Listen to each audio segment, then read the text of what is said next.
Ал сәлем достар, сіздермен бірге Алихан Про. Енді біз бүгін топ 50 құпияның 4-ші бөлімін түсіреміз. Енді осы бөлімде тағы да 10 құпияларды көрсетеміз. Онда кеттік достар. Міне, осы видеода бірінші құпия. Бұл бірінші құпияда осындай. Міне, осындай бір деген кораллы блоктарды аламыз да. Мысалы, осылай олар қойса, олардан просто қазір сухой болып қалады, Міне, сухой болып қалды. Енді олардан сухой болмау үшін біз астына су қоямыз. Міне, қараңыздар.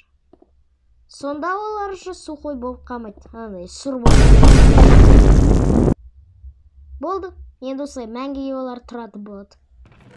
Онда мына заттарды қазір салып қояйық. Сосын енді келесі құпияға көшейік. Келесі құпия бұл осындай бір өте қызық құпия. Міне осылай істесе, всегда осылай ұзын ағаш өсетін болады.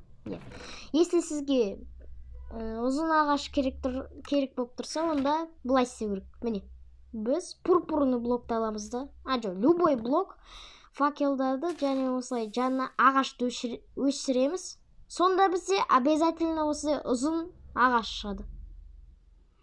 Енді келесі құпия. Бұл енді өте біртүрлі және қызық құпия десем де болады. Біз осы заттарды алып алайық. Міне бізге керекті осылай заттар. Міне. Бұл құмыраларды осылай стена жасаса, оның артына спокойно блок қоқып салады. Міне. Одан да спокойно атса болады, оның ортасынан қараңыздар. Оқ өтіп кетеді.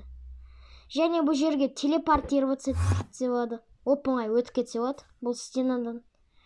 Және де трезубецте спокойно өтіп кетеді. Қараңыздар. Өтіп кетті. Және бұл жерге сандық қойып, оны ашса болады. Міне осындай бір қызықты құпия. Сіздер де қайталап көрсеңіздер болады. Енді келесі құпия бұл 34-ші құпия. Міне бізде осы 3 секретный спавн яйца береді. Міне осылай бір құпия жұмыртқалар. Міне мынау деген ештеңке создать дракона края. Бірақ мен оны жасасам қазір бәрін бұзықтаса, сол үшін жасамаймын.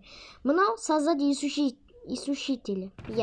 Олардың өздерінде осындай жұмыртқалар бар. Бірақ ол секретный, оны командамен ғана алса болады. Анау бірінші ештеңке создавать етпейтін жұмыртқаны алу үшін бізге бұлай істеу керек. Просто спавн, міне, egg.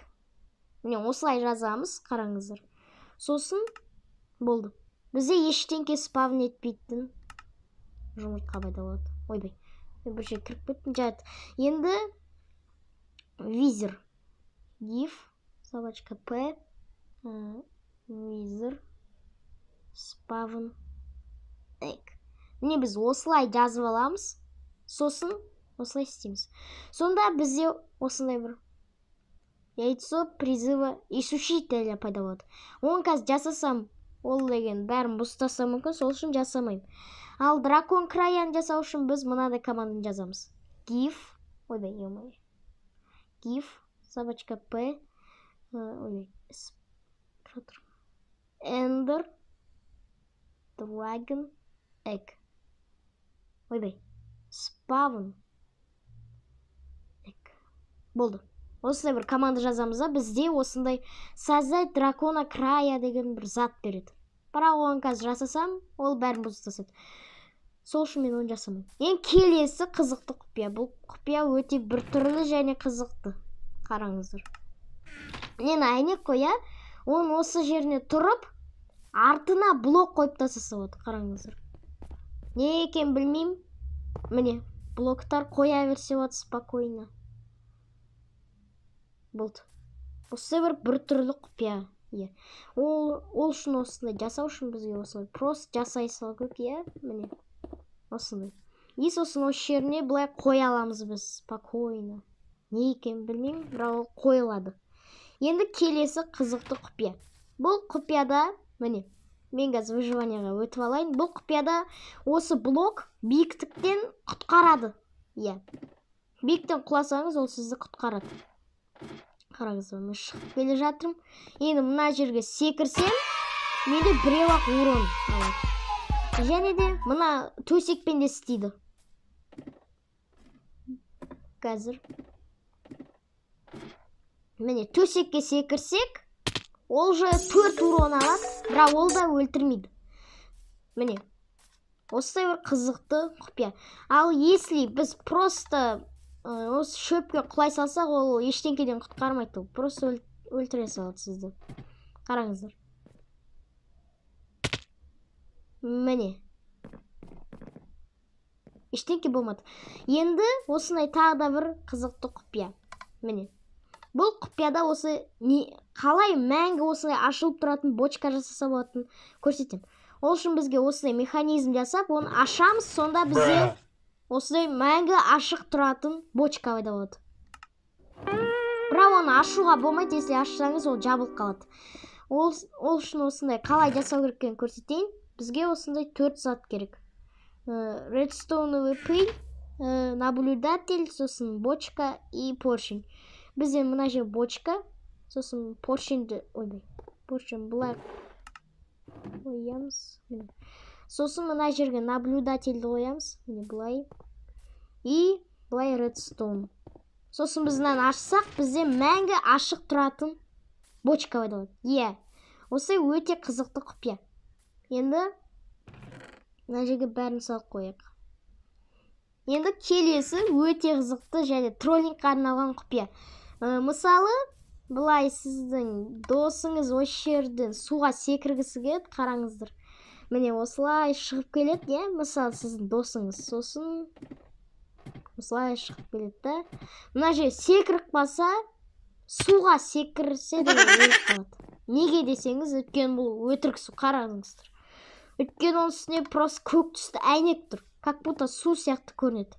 Міне, осылай қалай жасау керек екенін көрсетейін. Бізге ол үшін осындай 2 блок тереңдікпен шұңқыр қазу керек. Любой размері.